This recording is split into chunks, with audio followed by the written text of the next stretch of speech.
Floodland after Chapter 2. Zoe followed Munchkin out of the window. Once outside, Munchkin rummaged underneath a nearby bush. He pulled out a sack. He had clearly been busy. "Food, clothes," he said. Zoe frowned at him. "We'll pay them back when we can," he said. "Come on, quickly, before they notice we've gone." He held out some clothes to Zoe. She'd found her old clothes at the foot of her bed, but now she quickly stripped them off and slid into the dress Munchkin had got for her. She looked down at herself. "Couldn't you have found something a bit more practical?" she asked. "I didn't have much choice," he said. "Anyway, you look nice." He grinned sheepishly. "Well, it is a warm day," said Zoe. "Come on then." Now they were outside, Zoe could see Hope knit clearly. The hospital she'd been in wasn't really a hospital. It was a large old house. Its original owner presumably long gone. The rest of Hope was just bits and pieces. A few real houses, but lots of temporary buildings, sheds and shacks. There, away to their right, was the sea. It was a beautiful sight. The sun was shining and the waters were calm. It looked so perfect, so friendly. Zoe found it hard to believe it had been her enemy for so long. It had nearly killed her. "This way," said Munchkin. "That track." He pointed. Zoe saw a rough path heading up away from the coast.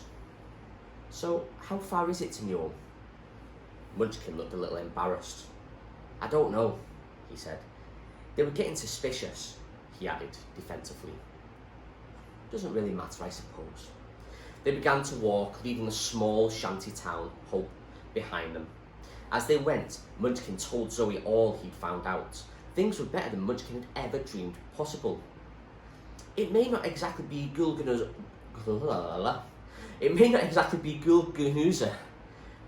but it's not bad, he said.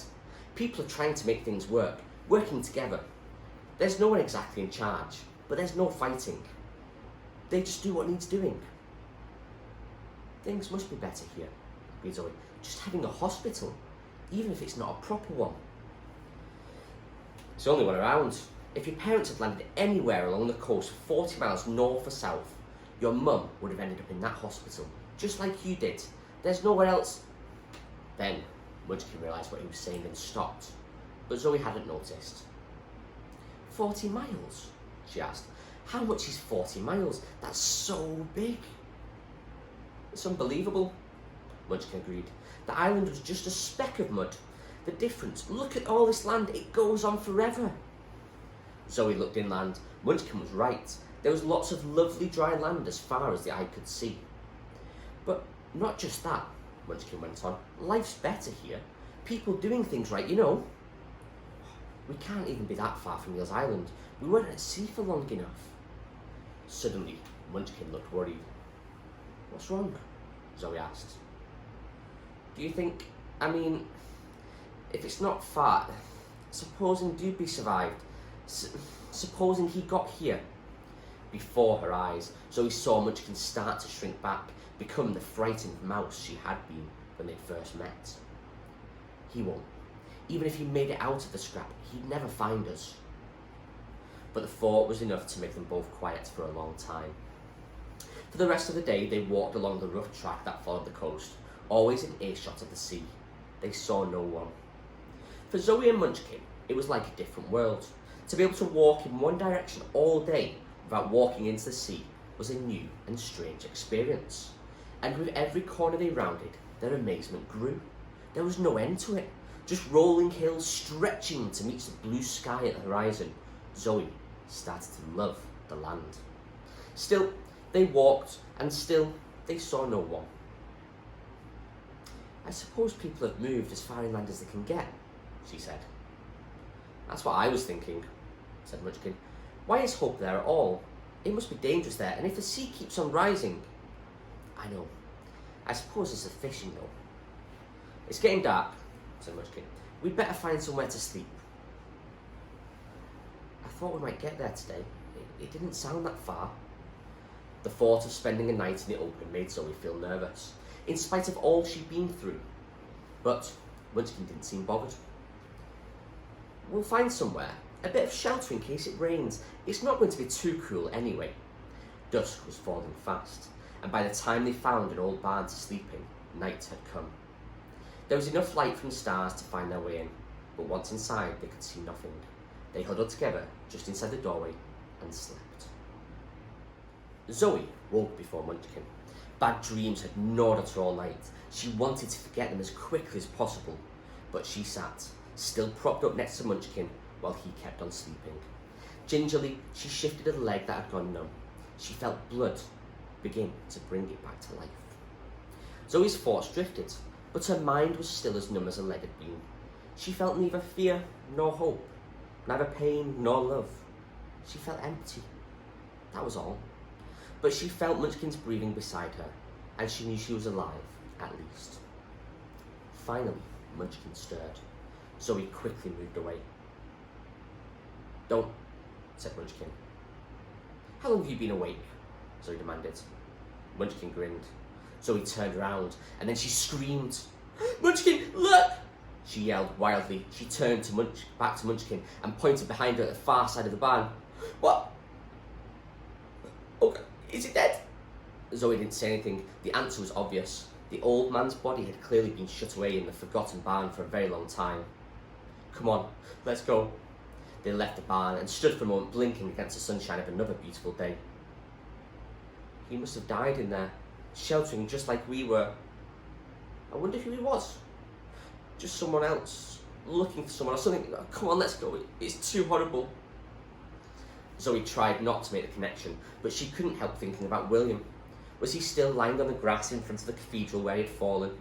She hoped someone had done something for him. With surprise, she found herself wondering about Doobie too. Where might he be now? Lying in the mud somewhere? He'd been like a king on the island. What he said was what people did. He was the only law. So he wondered how he would have managed there on the mainland. Would he still have been a leader? Or would he have just been happy to be alive and safe? But really, it didn't matter to her now. She hoped she never saw him again, and though she knew she could never forget him entirely, she could try and put him to the back of her mind. With William, it was different. She would remember him as long as she lived, because she wanted to. By midday, they had finished their food. "Couldn't you have painted some more?" asked Zoe. "I thought we'd be there by now," Munchkin said. "I didn't know there could be so much land. Anyway, I didn't think you approved." "Oh, I don't know. I suppose I spent all my time in Norwich stealing things. Just because their owners had left them behind didn't make them mine. It seemed worse stealing from the hospital, that's all. But that's what they're there for." "What?" "To look after people." "I don't think that's why they had in mind." "There's nothing here to even steal from." Munchkin was right. They were sitting on a slight rise in the coastline that showed them the countryside around for many miles. There wasn't a building in sight, just miles of fields that had once been carefully tended by farmers, but which now lay overgrown and hidden. "Why aren't there more people here?" Zoe asked. What do you mean?" "Well, if the country got smaller when the sea rose, then there ought to be more people squashed into what's left." "I don't know," Munchkin said. He shrugged. "Perhaps they wanted to get well away from the sea." Zoe nodded. She could understand that, but there was lots of farming land going to waste here. Maybe there were fewer people than she thought. At least on Norwich, I could have gone scavenging for some tins. They walked on, and the day moved on with them. They were beginning to get used to the land now, but only slowly. They had both known nothing but islands all their lives, and it would take a little time before the mainland felt normal to them. For much of the time they walked in silence. Zoe watched Munchkin, deep in his own thoughts. She wanted to know what he would do now, but she daren't ask him. Anyway, she barely knew herself what she intended to do. Supposing they got to this place, and there was no trace of her parents, what then? At least, they should get away from this part of the coast, just in case Doobie found them, even though Zoe knew that it was very unlikely. They walked and walked until their legs ached and their feet were sore. There was no sign of Newham. "I think William was wrong," she said. Munchkin stopped walking and looked at her. "What do you mean?" "This isn't salvation. This is nothing. I know it's taking longer than we thought, but we'll find it." "I don't mean Newham.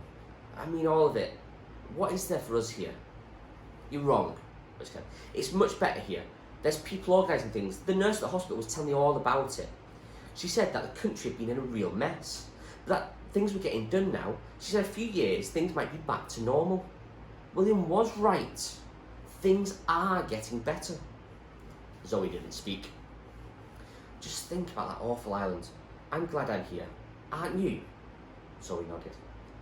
I just wish William was here too. She walked on and Munchkin followed. Then, late that afternoon, a town appeared from nowhere. Coming out of a little gully, they walked up over a ridge, and there it was in front of them. There was a piece of board hammered to a stake by the side of the road.